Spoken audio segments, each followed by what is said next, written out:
మళ్ళీ తప్పిపోయి ఉగ్రతకు వచ్చినావు అనుకో, నీ లైఫ్లో మళ్ళా నువ్వు లేచి నడవలేని బలహీనతలోకి వెళ్ళిపోతావు. జాగ్రత్త. ఆమెన్, హల్లెలూయా.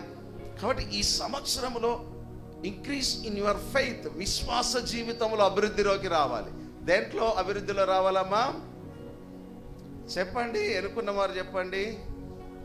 విసుకోడట, ఏమోలే అనిపిస్తుందట. దేవుని వాక్యాన్ని విసుకోడట, ఏమోలే అనిపిస్తుందట. దేవుని వాక్యాన్ని వింటుంటానే మధ్యలో మనకు ఉండబుద్ధి కాదు, లేచిపోతూ ఉంటాం. ఎందుకంటే దేవుని వాక్యంలో ఉన్న శక్తి మనల్ని గ్రహించదు. ఈరోజు వాక్యము మనల్ని పట్టింది, వాక్యం పట్టుకున్నది కనుకనే ఈరోజు అందరం మనం కూర్చోగలిగాం. గట్టిగా చప్పట్లు కొడదాం. ఆమేన్, హల్లెలూయా. ఇప్పుడు క్రీస్తు ప్రేమ మనకు బలమైనది.